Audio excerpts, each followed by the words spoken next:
they deal on the spiritual level. Neptune is the spiritual masculine, and Uranus is the spiritual feminine. And on the material level, Uranus is masculine and Neptune is feminine.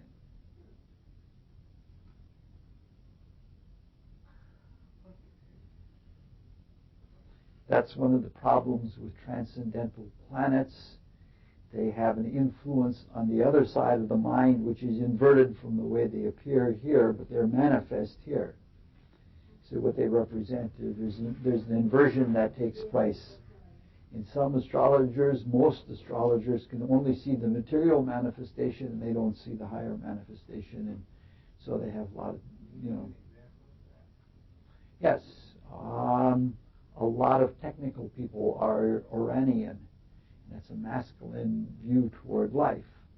There are very few that you see the spiritual Uranian that is very mystical and has acceptance and belief of everything.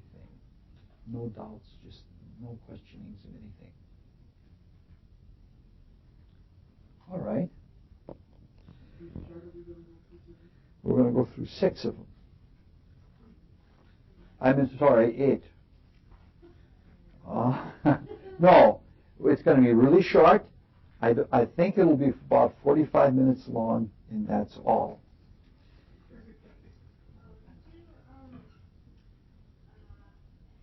Put together a handout saying which planets like each other, which planets which aspects, or if you did, maybe you could tell us if we're supposed to do this.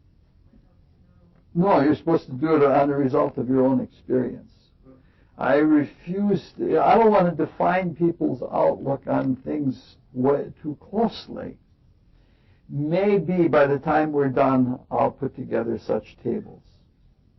But for the most part, I frown on that because it's too easy to be prejudiced by somebody like me. Maybe about 6-page disclaimer and and a quarter of a page table.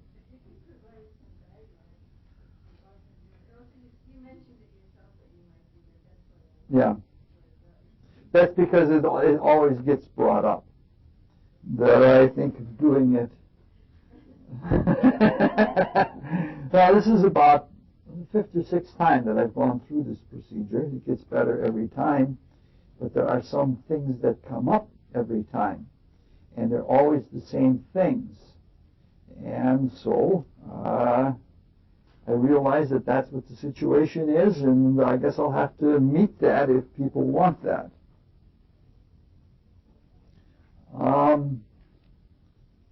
Is Don? Now, first of all, I have to talk about a few things about what we're doing, because otherwise people often lose heart in this process. And the thing to remember is always this is only estimation. And all you're trying to get is a rough approximation. You're not trying to get anything really detailed. We do put a lot of little numbers of this and little numbers of that, but they aren't critical. It's just so that all things are included and all things that you have some idea of the relative importance of the different factors that are in a horoscope. And when you have that, that goes a long way. So it's only rough estimation. What I did, you'll never believe it. It took a long time. This is a curve. It's very close to the table, or the table is very close to the curve. I wouldn't use. I'd use the table before I'd use the curve because the table's so much easier.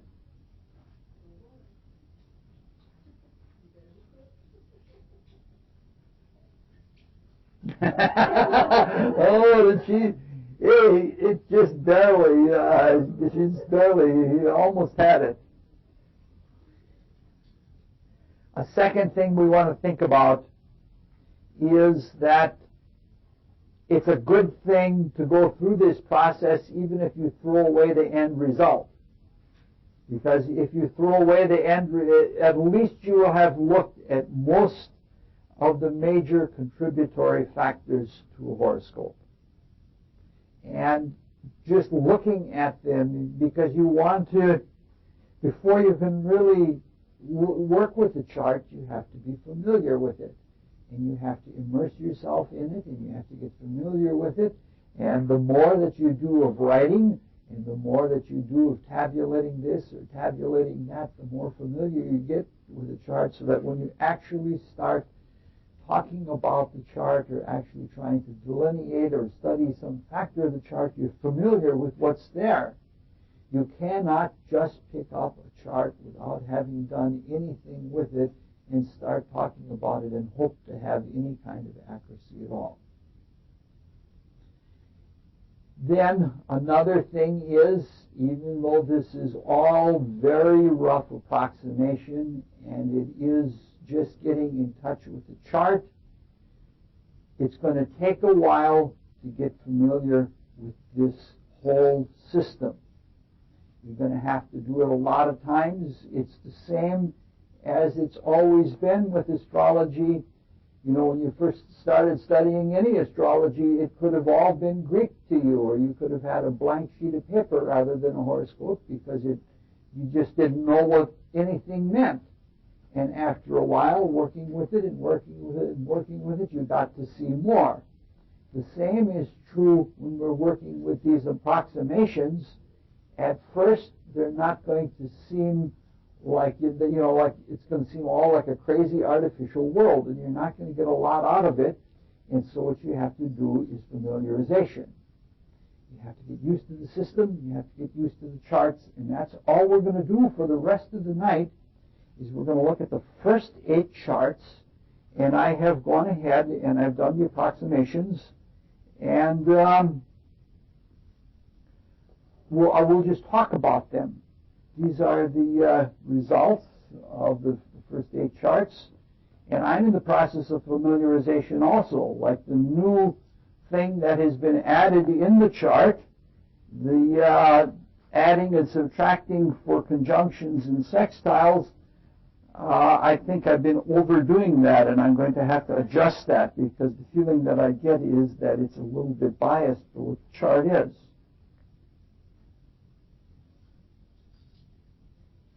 Now we're going to compare charts from one horoscope to another horoscope tonight, but in doing that, we're not going to try to take weights directly off of one another. We're just going to look at them for comparison's sake.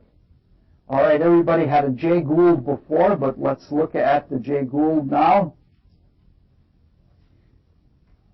I think everybody understands how we got to the final totals.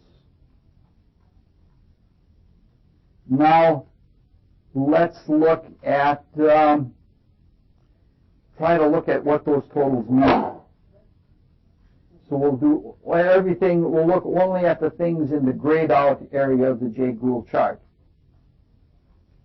First of all, we see there are 16 aspects, and that's a pretty high number of aspects. We have one chart that has a few more than that, and we're going to see or try to figure out what that does to a chart. Now, it is safe to say that the first 4 aspects are 6 times as strong as each of those aspects is 6 times as strong as each of the last 5 aspects. So what we're seeing is a clustering at the top of the column and a clustering at the bottom of the column. As far as I'm concerned, everything from maybe number 10 down, the Mars square Neptune, all the way down to the Mars opposite Pluto, if you're putting a lot of emphasis on them, you're not working with astrology rightly, because they are not significant. The aspects that are significant are the first 4. And those are the ones that you want to address with a lot of emphasis, because they are really, really important. Those first 4, even though the numbers vary from 90 to 102, the percentages, they're all within 1% of each other. That's after rounding. And that says each of these aspects is very close with each other one of them. Something to note in this is that if you look at those top 4, 2 of them are trines and 2 of them are squares. So you can say that in terms of pleasant or unpleasant or favorable versus unfavorable, this is a pretty close chart. If you wanted to, you could probably take all of the squares and add up their percentage, or all of the afflictions and add up all of their percentages, and then add up all of the benefic aspects and just see which is stronger in the chart. And that would give you a very good idea of in the whole chart. Or you could take the mean benefic versus the mean malefic aspect and see how that works. The whole idea is that when you're doing this, you're trying to get a feel for the horoscope. And this should give you a good understanding of what this horoscope is all about. Now, on the very bottom down there in row 18, I figured out the mean.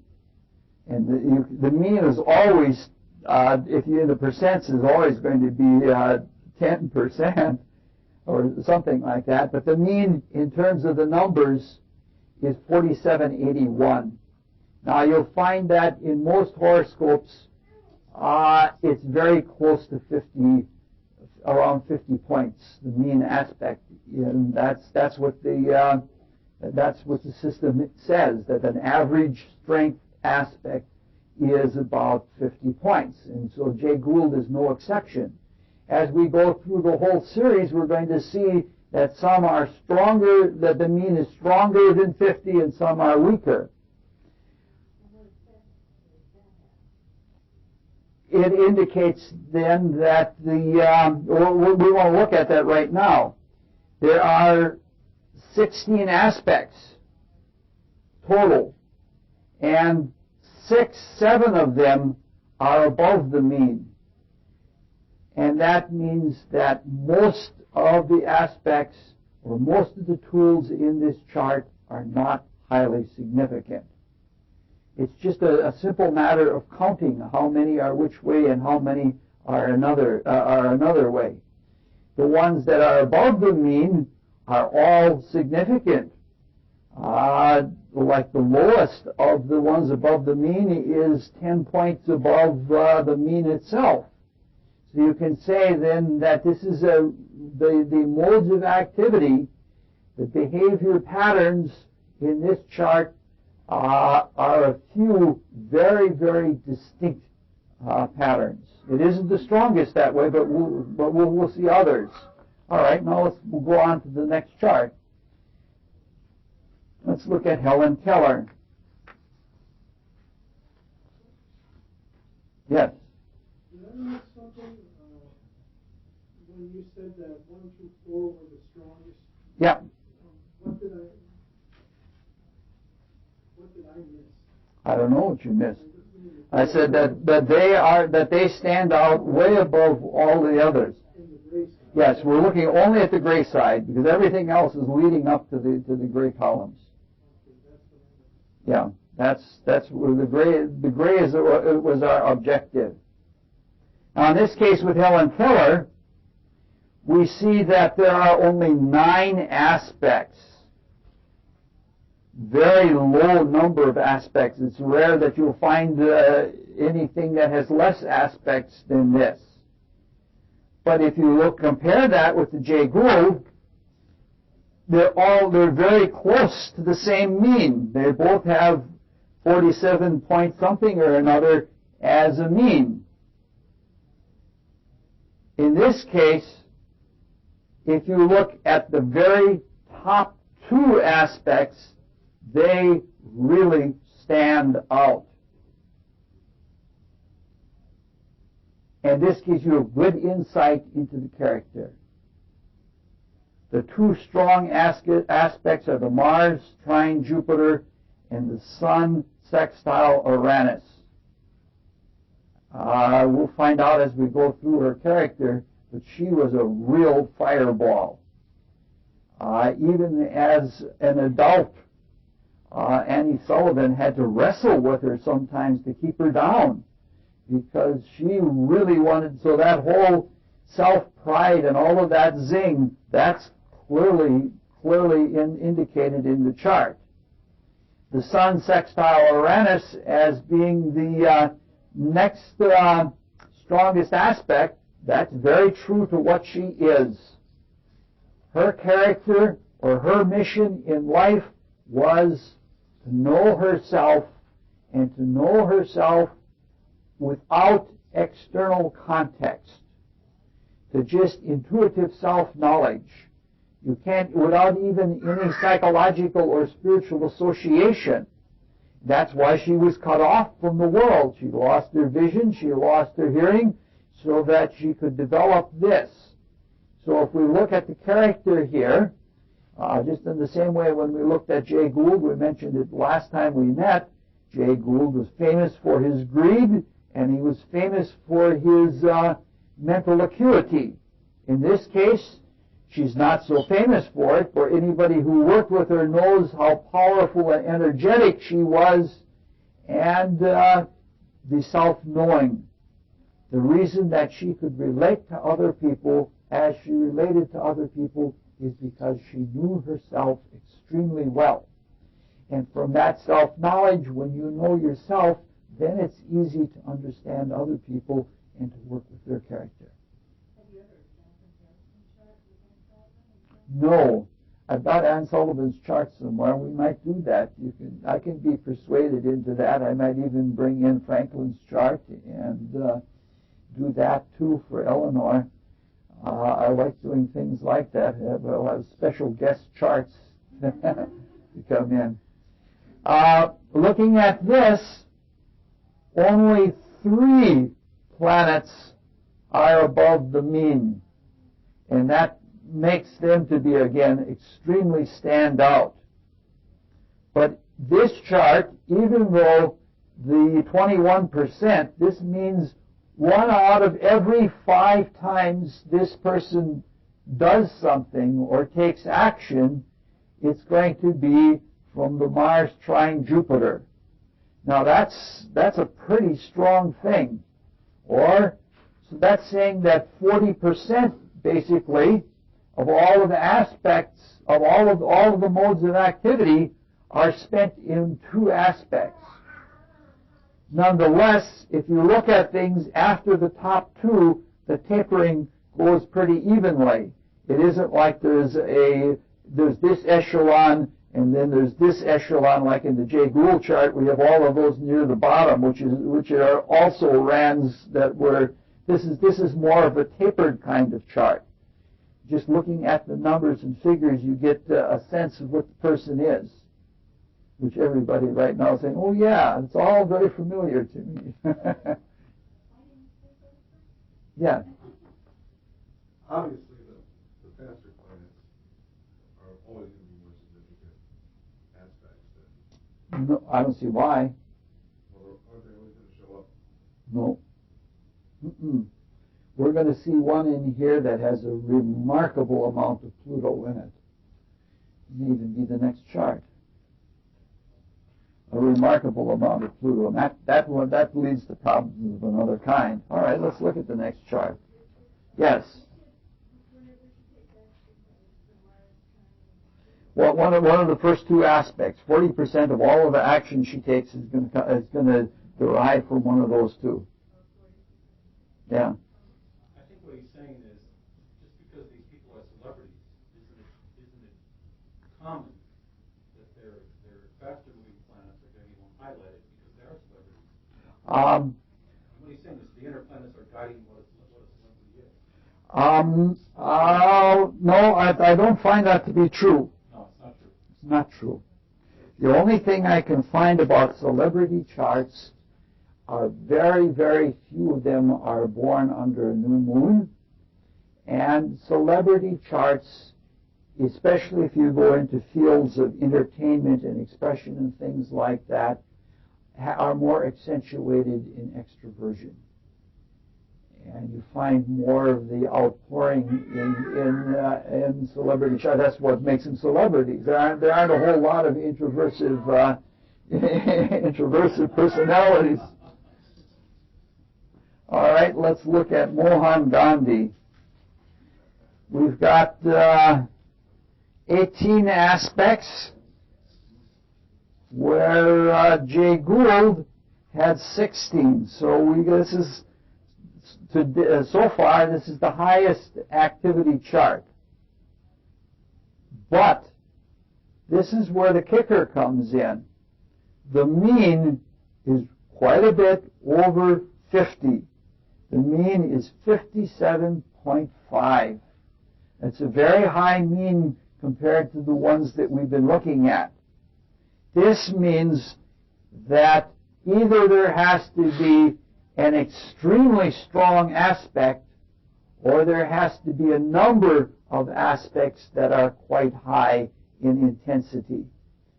There is no aspect that is that standout. Just, like if you look at the Helen Keller, the first two aspects are much stronger than all of the others. But if you look, as we go look at the Mohan Gandhi chart, the tapering is even more even than in any chart we've looked at. It's 10%, 9, 9, 7, 7, 7, 6, 6, 5, 5, 5, 5, 4, 4, 4, 3, 3, 1. Now that's a really tapered chart. This indicates this is somebody that has something working at every level of development on all of the aspects. And most of the aspects are pretty strong compared to all people. Only 8 of the 18 are above the mean altogether, but because the low-end ones, there's only one really weak aspect, and that's number 18 itself, that indicates that this is a person that's got a lot of tools that are pretty strong. So that you get what we're trying to get the feel of here. Good. You have a question? Yeah, just on the device itself, on the aspect worksheet. Yeah. Why is the distance not down? Did you say something about that? Yes, I said something about that last time. Because I took the distance, my calculator is actually more accurate than the way they do the rounding on the computer. But from your charts, I took these distances right off of here. Because I figured I'll do everything that everybody else is going to do that's not doing homework. I'll do what everybody else is going to would do if they did do homework, and I'll just take the numbers right off of there.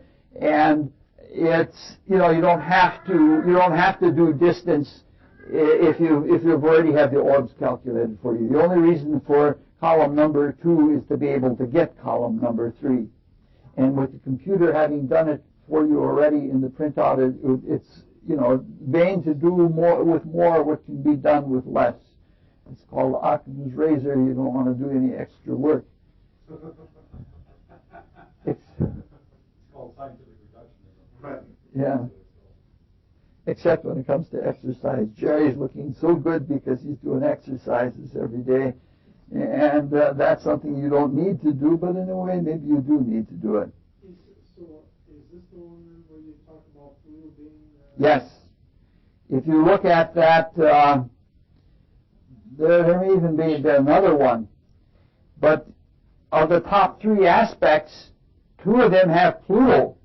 That means Pluto is going to be a very strong planet in this chart. His willpower or his won't power is very strong. Now, another thing to look at, the top 4 aspects are all either afflictions or variables. You have 3 afflictions and the conjunction as a variable. And since the conjunction is part of the first two, number 2 and number 3, Mars and Venus are part of the number 2 and number 3 aspects, which are afflictions. That means that the Mars conjunct Venus is also an affliction. So this means that this is somebody that has really hard stuff to work with. In some ways, Gandhi was very, very much a saint. He went a long way with his character and with his life, but he did it in the face of hard stuff. When you see all of those afflictions, you can see that this is a man that's going to be around trouble.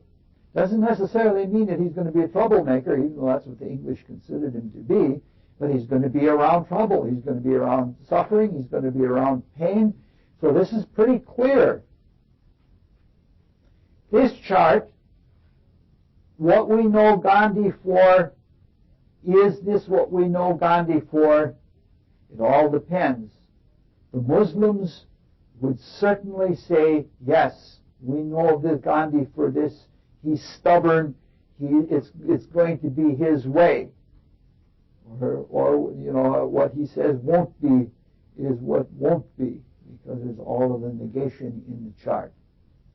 Most people, when they think of Gandhi, they think of the Venusian quality, they think of the quality of love and of fairness and all of that. That does not show up in here. So in this case, it is questionable. But if you look into his chart, and if you look into his life, this certainly does describe him. Like even taking that number 4 aspect, even late in life, before he was assassinated, he was sleeping with young 20-year-old women just to prove his celibacy. And if you have to prove your celibacy, you've lost right then and there. He wasn't conjugal with them, but come on, you don't have to put yourself in that kind of a test. That's just another way of letting the desire ooze out the side somewhere. Yeah. If you were really chaste or if you were really celibate, you wouldn't even worry about the situation. There's something unusual about Gandhi with Venus conjunct Mars. First of all, Venus conjunct Mars are opposite principles. Yeah. So he obviously wanted the opposition. Oh, yes. Yes. And the opposition to Pluto, he got it. Casterby, his wife, was exceedingly strong. Exceedingly strong. In fact, in the family battles of will, Casterby won more often than he did. So it's a sign that it's clear that's there. All right, we'll see. We're almost done already. Look at that.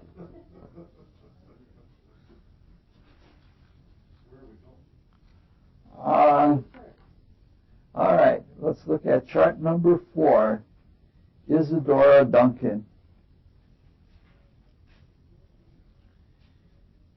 Only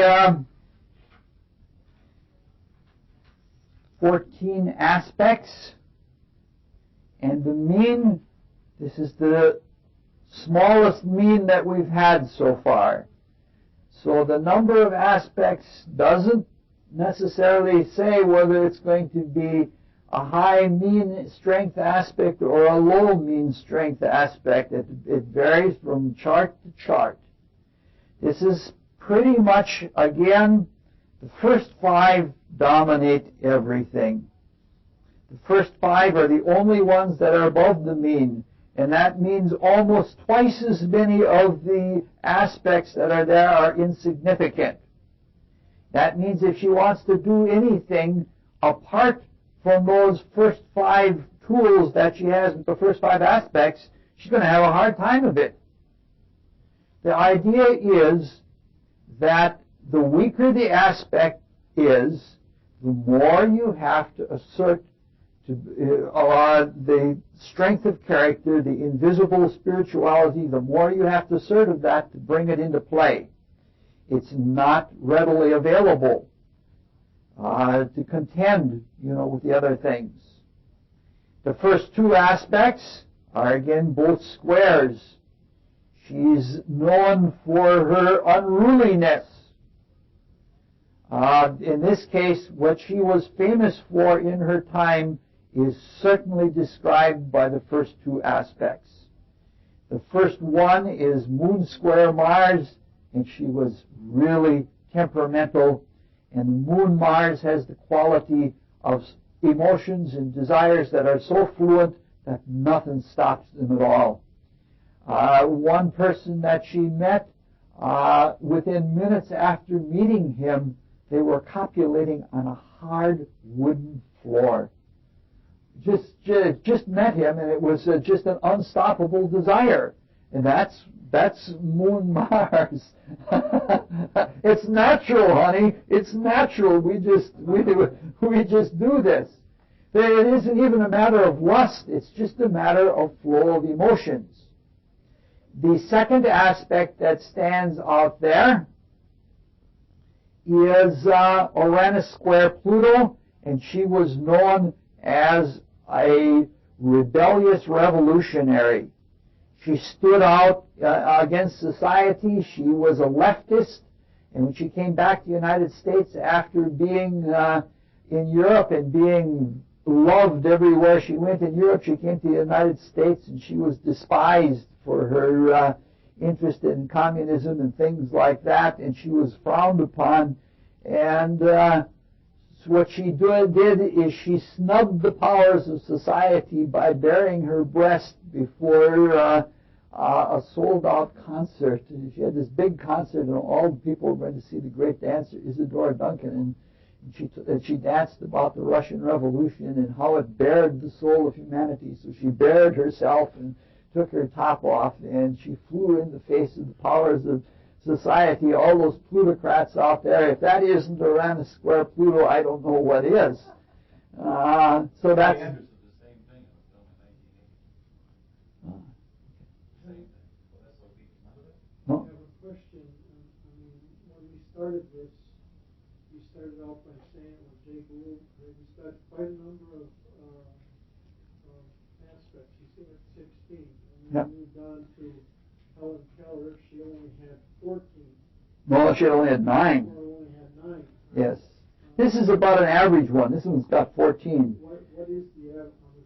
No, there is. We talked about that earlier, but anything between 10 and 15 is pretty much in that range as an average number of aspects.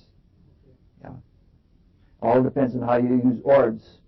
Let's look at that third aspect. The first positive aspect is Mars sextile Mercury, and that's all of what her life work was. What? Yeah, Mercury sextile Mars. I just said it the other way around. I was not careful. I didn't follow my own instructions. It's all right. You can hammer at me. Mercury sextile Mars is what her whole life's work was. She took a grammar book and she turned the grammar book into a form of dance, and she turned it into actions, so that the different parts of grammar became different kinds of dance movements. And that's very clearly, like if you know somebody's life and then you see this, it's just amazing how accurate it all comes out. That brings another question. All right? Okay. Now, just the way you have this worded here, and it becomes important. Yeah. Okay? Mercury sextile Mars. Yeah. Is that the way it is normally supposed to be said? Yes. Or can it be said Mars? You can say it either way, but usually you say the faster moving planet first, because the faster moving planet is the one that brings on the action. It is called the applicator. The reason I asked the question is if it was Mars sextile to Mercury, or if it depended on position, then it would be, you might say, it takes action and puts it into words. That's carrying a little too far. Okay. It's just a protocol for the way the energy is brought to bear and relieved. I thought maybe that was an important question as far as the order goes, that if one was versus the other, that one either put action, took the action and converted it to words, and vice versa. Yeah. Okay. Now, yeah, that's worth going into, but I don't think it's only whoever brings on the action should be mentioned first. That's the convention, and it's always been that way for hundreds of years. Now, when all of you did this homework assignment, did you come out with numbers that were similar to this?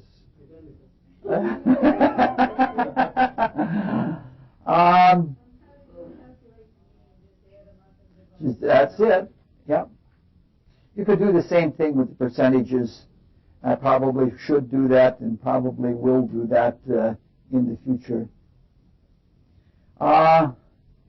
Did any of you have any trouble with the application and separation, or the first aspect versus the last aspect?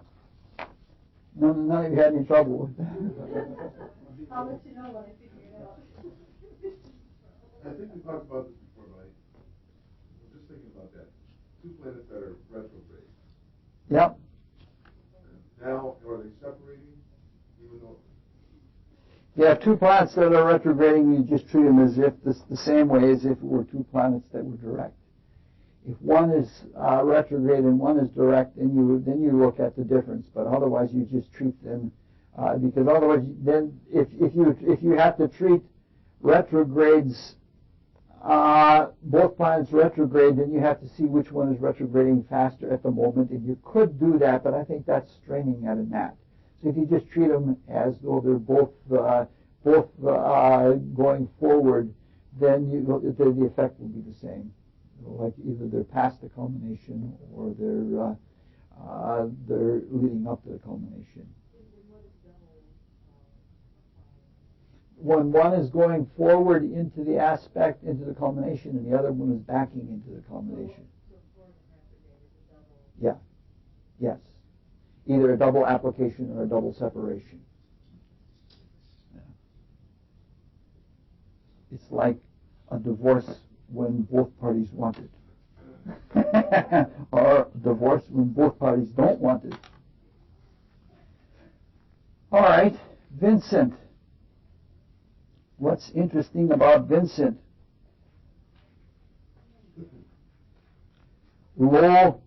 Fairly low activity again. Extremely low mean.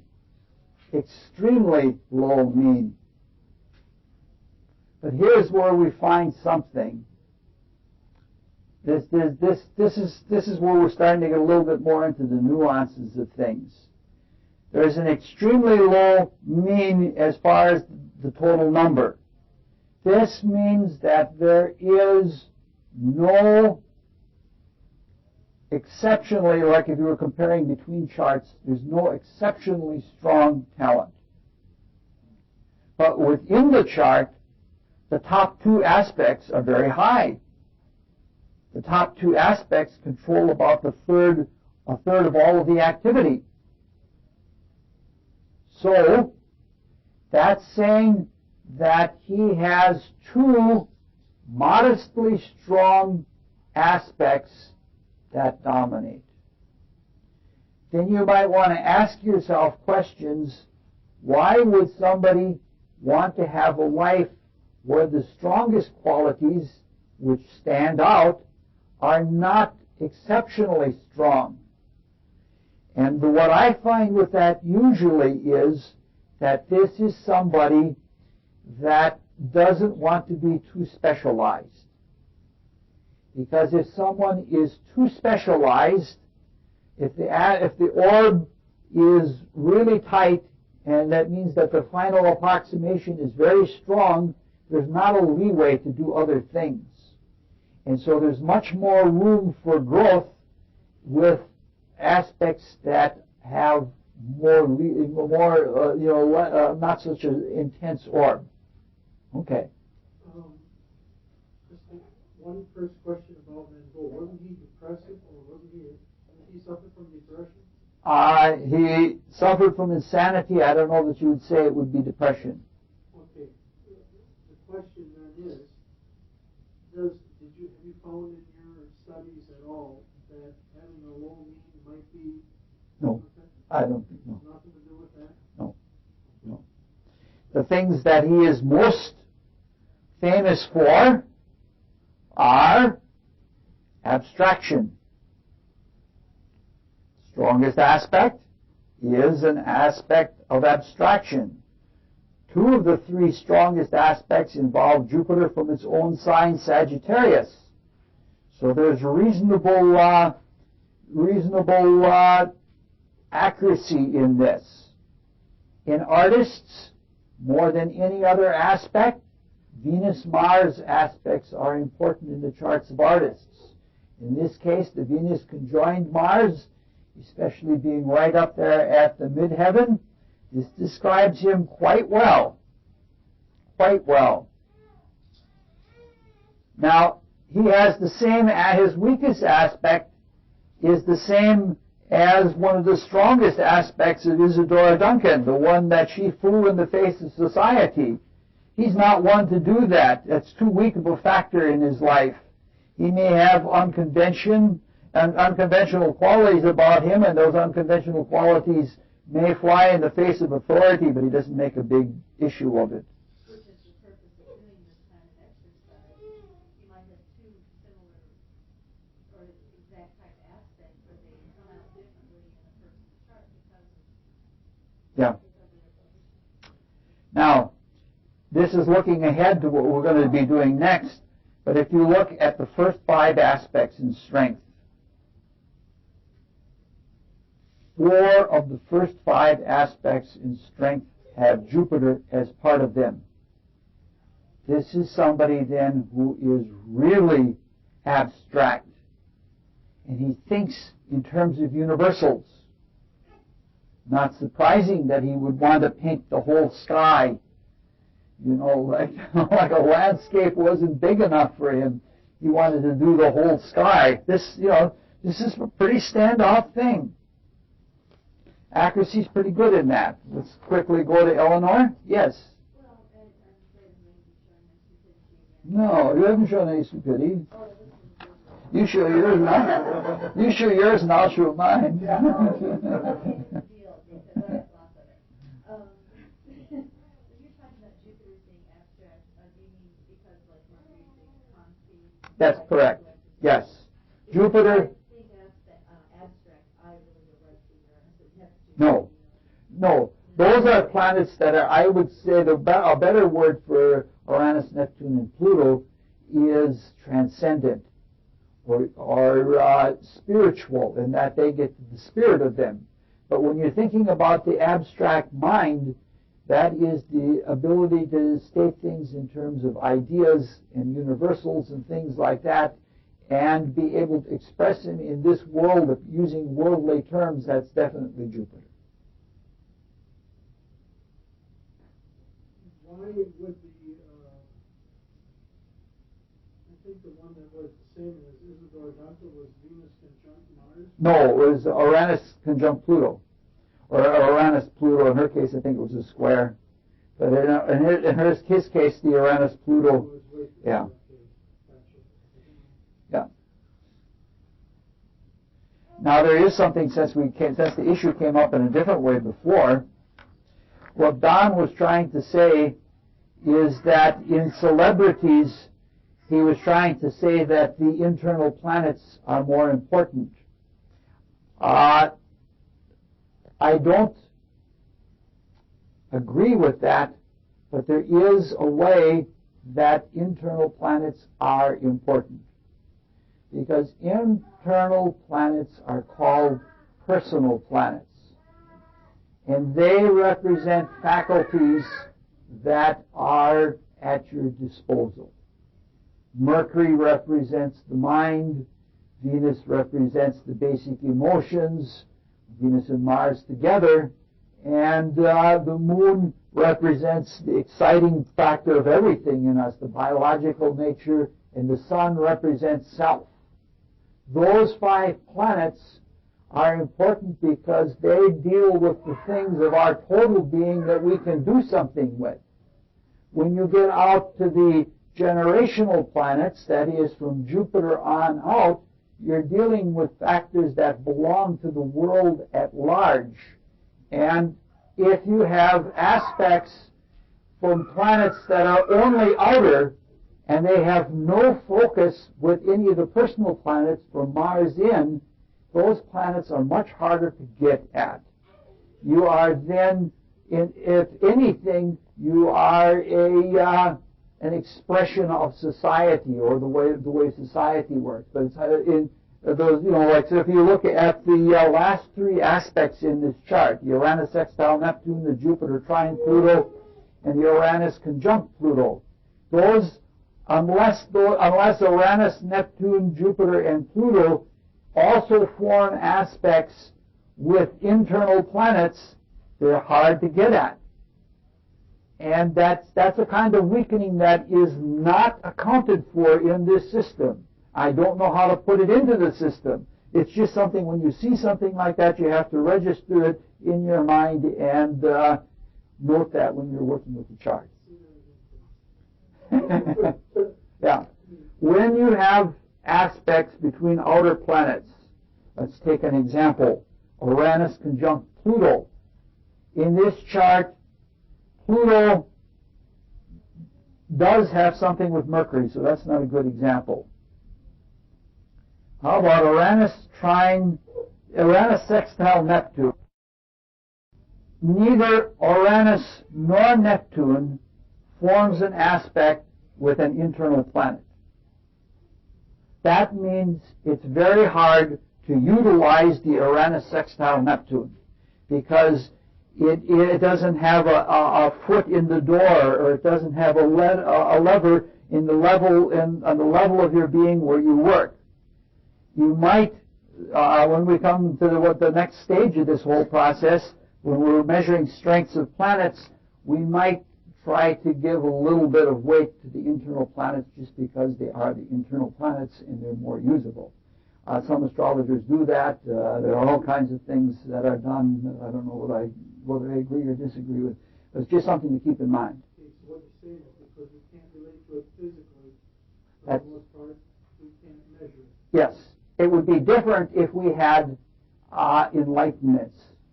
If we had enlightenments on the spiritual realms that are represented by Uranus and Neptune, then we could use those directly.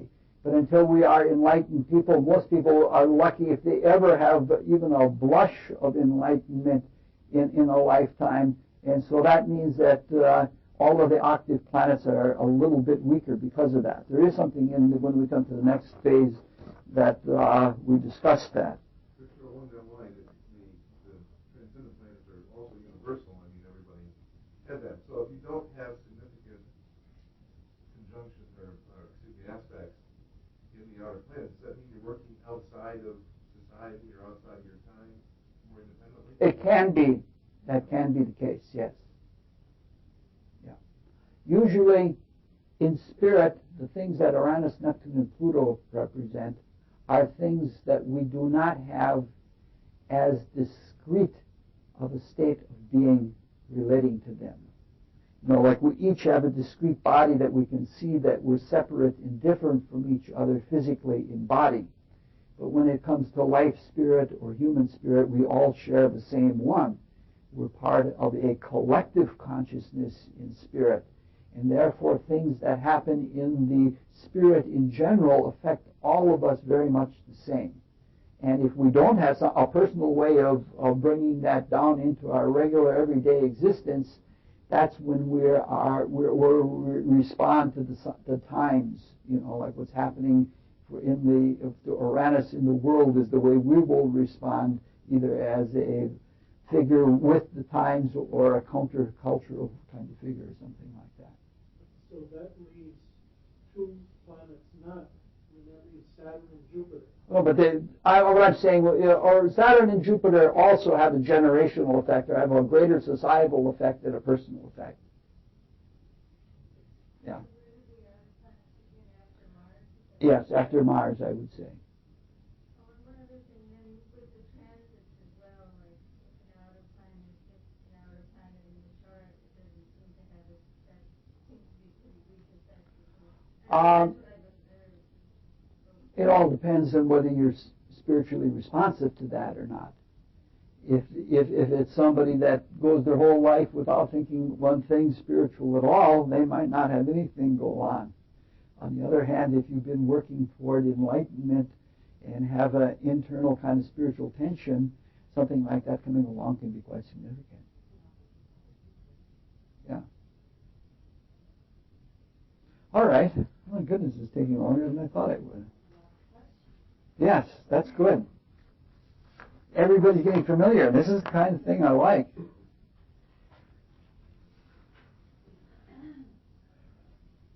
High average number of aspects. Fairly mean.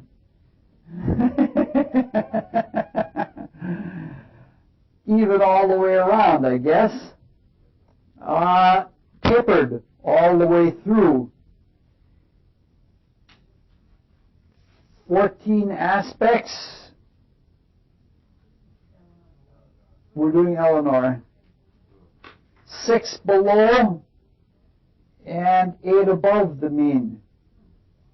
So the bottom 6, you can say, would then have to be relatively pretty weak. But I think the tapering is what marks this chart as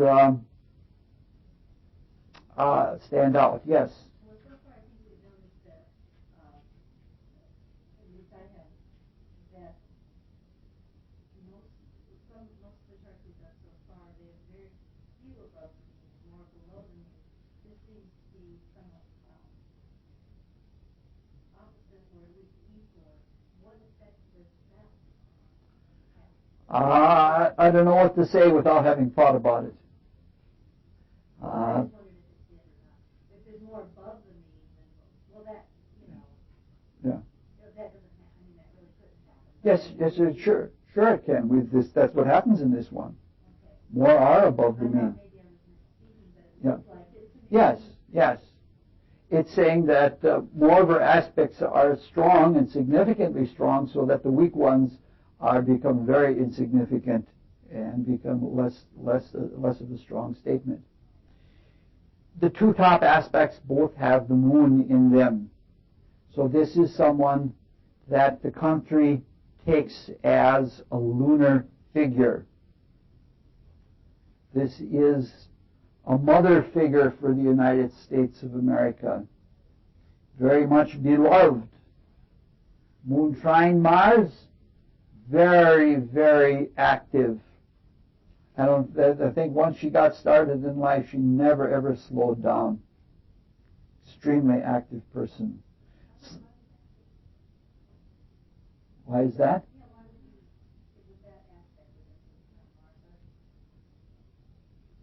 Moon trine Mars is fluency.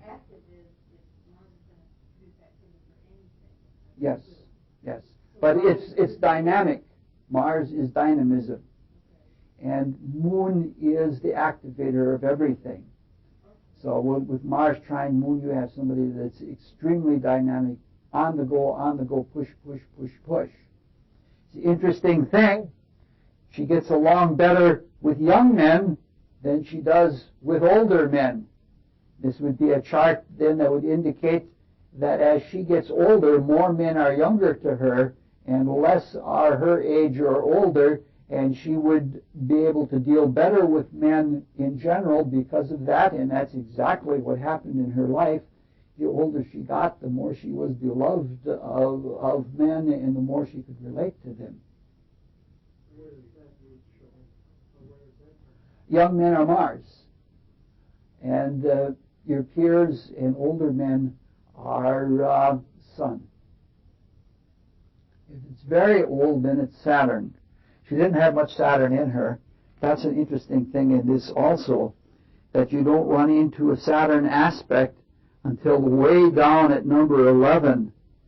11, 12, and 13 are the only Saturn aspects. So when you have that much Mars being strong and Saturn being very weak, this is like a car with no brakes.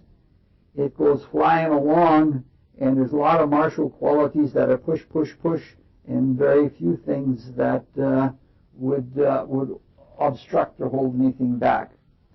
Other than that, there's not a lot that stands out in this horoscope. Yeah, that is stabilizing. Yes, it is stabilizing. We're going to have a lot to say about that because we're going to some extent, we're going to look into the possibility of whether she was a lesbian or not and whether Pluto had anything to do with that if she was. We have 2 suspected lesbians in this. Oh, we got to get into the lurid detail.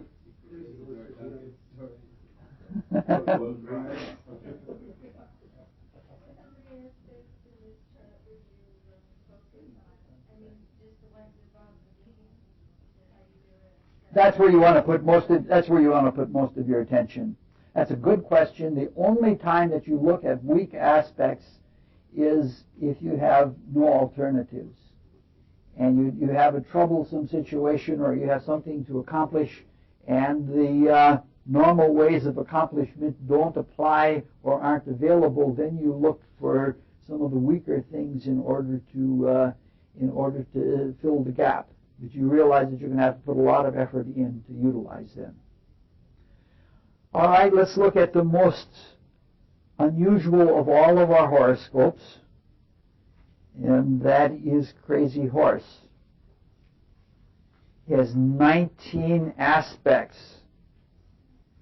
And having 19 aspects, having that many aspects, didn't dilute any of them because his mean is up there pretty high. It's at 56.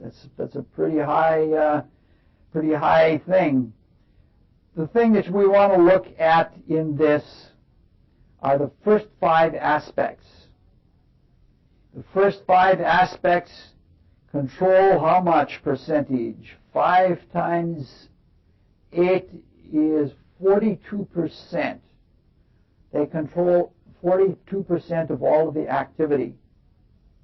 And those 5 aspects are all in one pattern. So that any time that one of them is activated, all of the others are activated.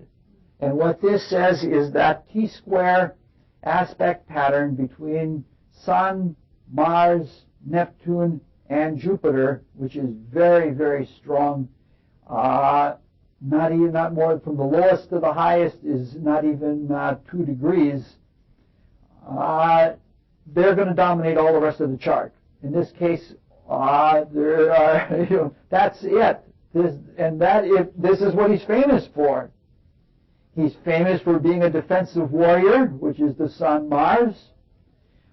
Stands out right away. He's famous for having psychic things and being given strategies for battles when he was out of his body in vision quests, and that's Mars square Neptune. And the 2 things that this is when I saw this chart, I knew that the man who this chart is from a Suan who works at the Crazy Horse Monument, as a matter of fact. And when I saw this chart, I said, this guy got the right stuff. So everything that Crazy Horse is famous for is shown right smack in the estimation system. Now, some of the other aspects that are in there, the Saturn-Uranus comes in at number 6, but then at number 7 is the last aspect in the T-square. So 6 of the top 7 aspects are all in, which amounts to about half of all actions in his life come out of that. Now, to some extent, you would think that this would make a predictable person, especially since this is all in the fixed signs that there is, that you'd expect that, like if half of the time he acts, he's acting out of one aspect pattern, you would say that would mean somebody predictable. Maybe yes, maybe no, because the Neptune indicates that even the presence of Neptune indicates that new spiritual data is being brought in, or spiritual experience is being brought in.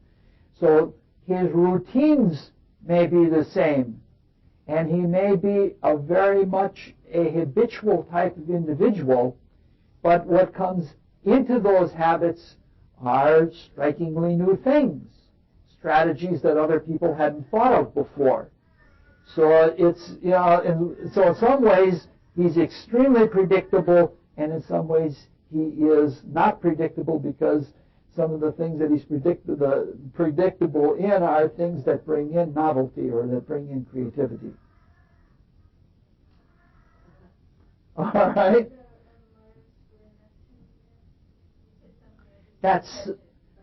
That is the berserker. That can be anything from bloodlust to going berserk, and being able to have a charisma such that you could harden your etheric body so that people could shoot arrows at you and not penetrate it. I don't think you could stop a lead shot, but even that's not impossible as far as I understand. You get into a psychic state. It's the kind of thing that happens with people when they get into a madness, and it takes 6 or 7 people to hold down a little person, because they get into that kind of power that comes with the madness of it all.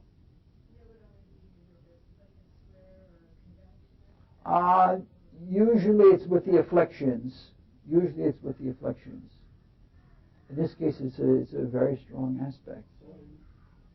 So in this case, the house and the sign are also a very important thing, where they end up being, as to how or in what manner you are afflicted. Yes. In this case, you almost have to take it as a benefice as much as an affliction. This is a square might very well be a positive thing. Interesting to compare this chart with somebody who studied alchemy and adrenals, various glands of the body that secrete very powerful endorphins. Yeah. We might bring in the George Armstrong Custer chart somewhere along the way, too. And we might progress them to that fatal date. It would be an interesting thing. We'll have some fun. We're going to be taking several years with this. We'll have a good time with it. That could be, yes. Yes. And yeah, he might even have entities bothering him. Some of those might even be his own self-created entities. Okay. Here we have one with a very few aspects, but a very high mean, an extremely high mean.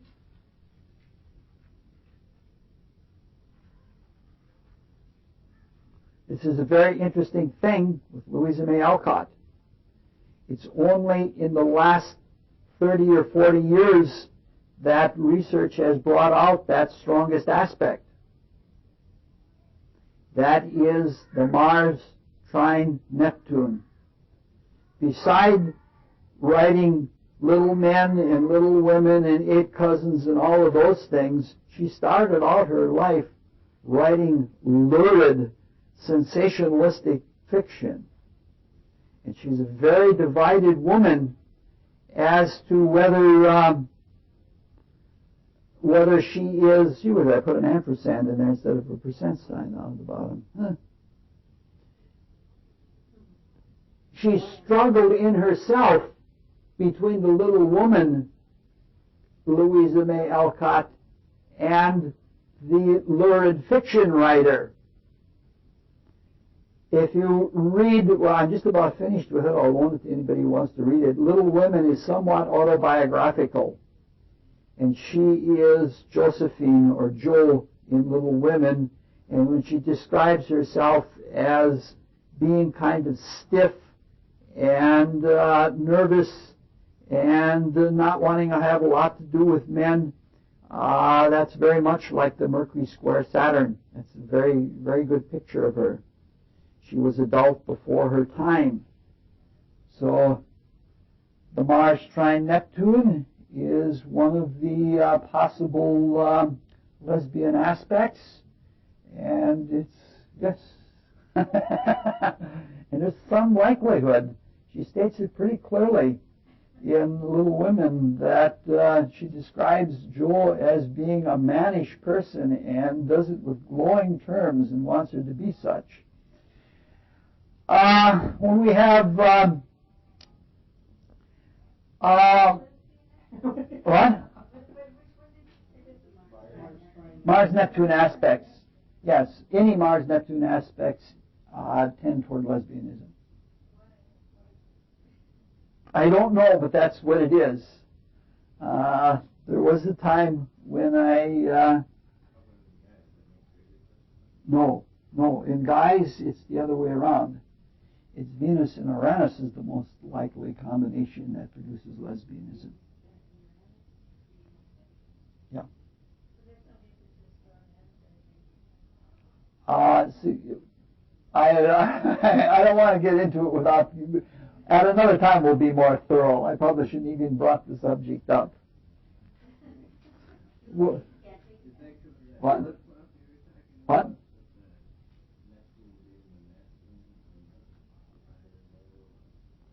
Yes. It usually has to do.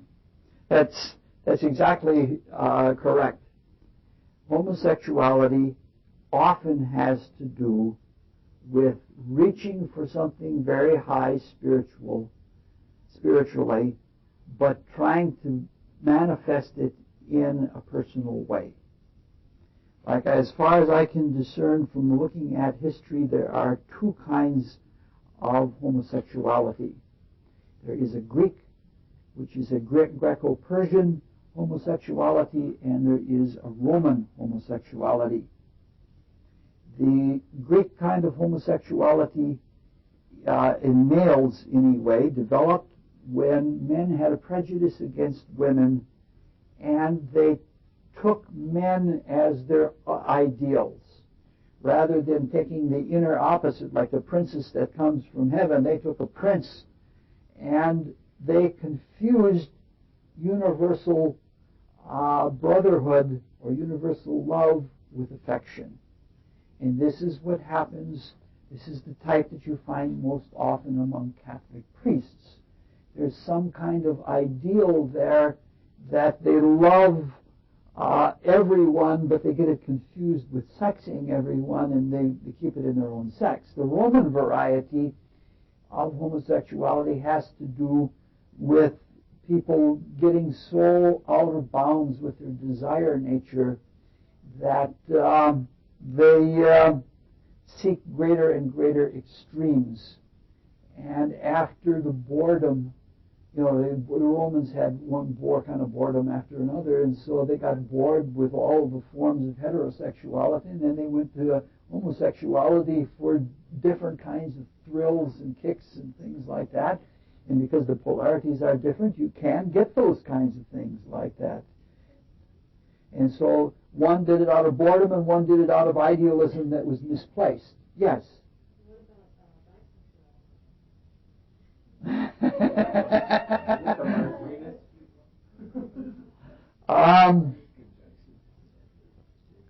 I think that bisexuality comes closer to the Roman, because when you're experimenting with different polarities, you see what happens is it has to do with the etheric body versus the physical body. And you can have too great of an accentuation of one over the other in either sex. For example, you can have the weightlifter kind of homosexual among guys. The real tough kind of guy, and it's an extreme accentuation of the outer physical and the denial of the inner etheric. If you have an extreme accentuation of the inner etheric and a denial of the physical, then you have the archetypal swish, the limp-wristed kind of thing. And the same thing happens with females. If there is too great of an accentuation of the physical, it's the butch or the bull dyke, And if it's too great of that's if it's of the etheric, it's that. And if it's too great of an accentuation of the physical, then you have the femme, or what they call the lipstick lesbian, where the external physical is the all, and the denial of the internal masculine and the etheric. So you have those four different kinds of polarities. And if people are starting to experiment with all kinds of things. This is in the notes, gang. When you're getting into mutual oral sex, what's happening is you're getting the poles turned around. And a bisexual is somebody that's playing around with all of those different kinds of polarities. And I think their motto is, it all feels good. And that's,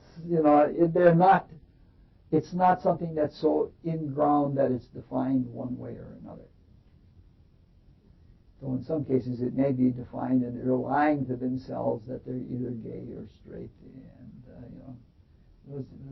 all those kinds of possibilities. I don't want to state anything that this is this or this is that, because there's so many combinations and so many ways it can be worked out. There's just so many people, and I can picture one or two people that easily categories, and I was trying to understand what it was. But roughly speaking, there are different kinds of ways that it comes about. Like someone where there's a dominant mother and a weak father, you can find horoscopes. That was Freud's first thought about what produced homosexuality, and you can find horoscopes that are like that. I had a friend many years ago that had that horoscope, and he had that kind of sexuality, homosexuality. But roughly speaking, very roughly speaking, and I don't want anybody running out and looking at every chart and pointing fingers and saying this, but roughly speaking, if it's in a male's chart, if it's Uranus in one of the feminine planets, either Venus or the moon, that is the most common thing that leads to male homosexuality. I haven't seen any weightlifter gays, so I don't know about that, how that combination works out. But in female charts, Neptune and one of the masculine planets, either the Mars or the Sun, is often an indicator of that. That Neptune and one of the two masculine planets is an indicator of lesbianism in a female chart.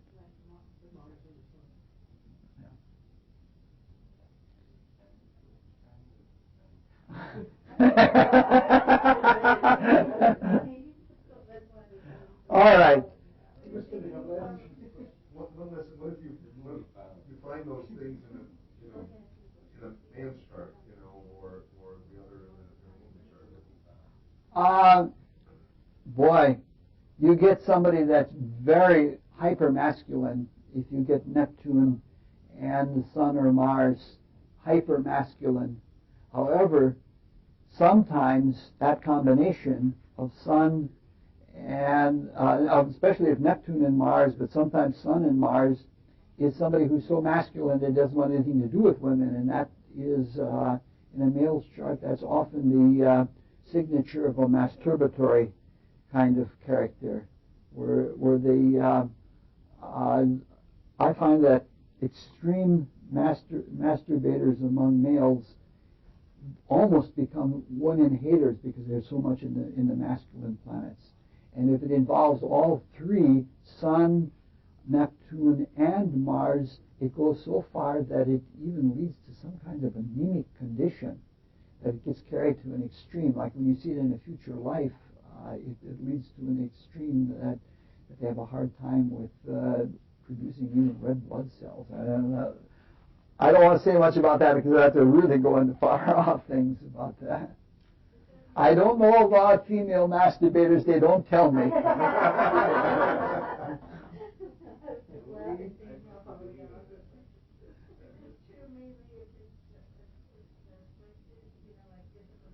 Yes, Yes. Conjunctions seem to be a really big thing in male. I'm talking about male masturbators now. Mars, a conjunction of Sun, Neptune, and Mars. Yes, a different kind of pursuit. Yes. That may even describe Crazy Horse, because he was in love with a woman and she married somebody else when he was out of town, and he was disgruntled for the rest of his life. And other tribal members tried to placate him, and it couldn't be done. He was ornery about all of his life. And very often, the way it turns out in male masturbator charts is just, I'll show them, I don't need them. It's often an attitude. It's a really crotchety kind of cranky. Cranky is a better word. A cranky kind of attitude that develops in male masturbators. If you see the personality once, it stands out. You can see it's just right there. We're talking about something that's extreme. But when you once get a picture of the personality, then you know, like when you see certain types, you'll learn to recognize them in the world. I'm on to you, Roz.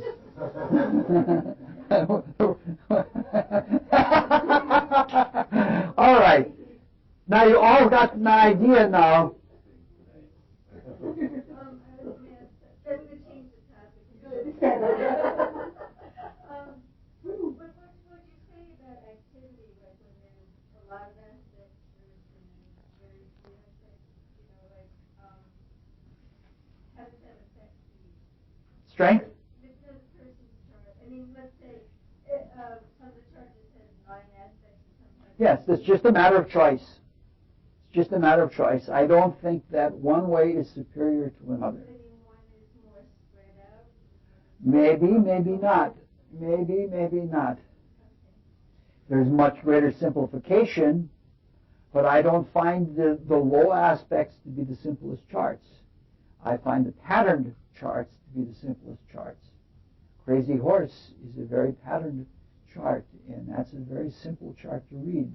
If Crazy Horse came in and said, I want you to look at my horoscope, it would be not a hard horoscope to work with at all. And you could keep going. It would be one of those things you could keep going back to that same pattern, and you could keep drawing more and more and more material out of it. Would you, I don't know if you've seen this or not, but would you say that the less aspects you have, the more blunt the message or less? No. No. If those aspects have a lot of octaves in them, they can be very subtle.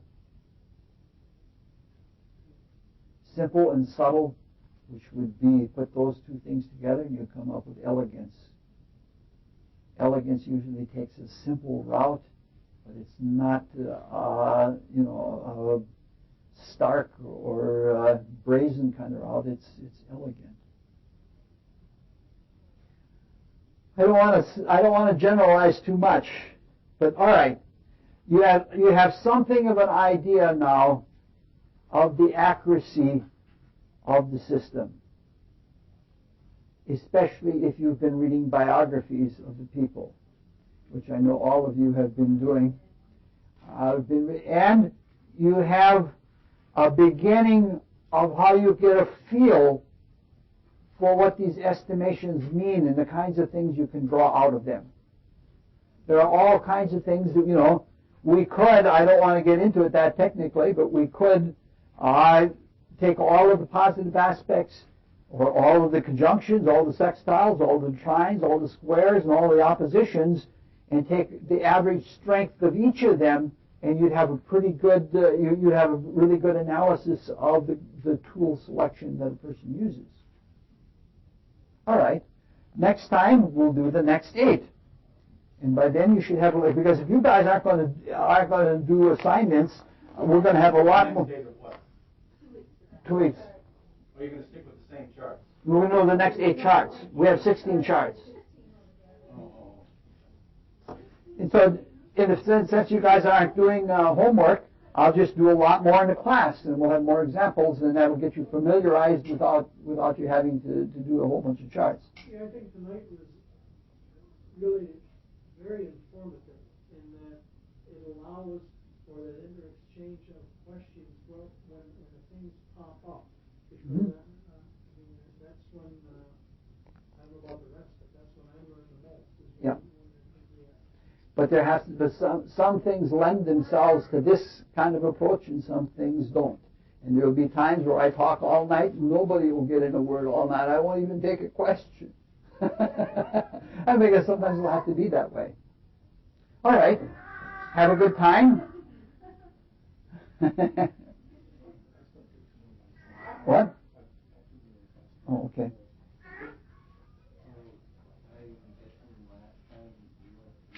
We went through how it goes step by step by step, yeah. If you just read the backside and you pretty much know what you're doing. That's saying that some things are made stronger because of their focalness. Conjunctions are stronger just because they're conjunctions. Yeah. And sextiles are weaker just because they're sextiles. The other ones we treat all as a par basis. Yeah, I would stay down to the 5 to the 10% range. I'm finding percent. In that one they use percent. Yeah. Yeah, the first number that you came up with, yeah.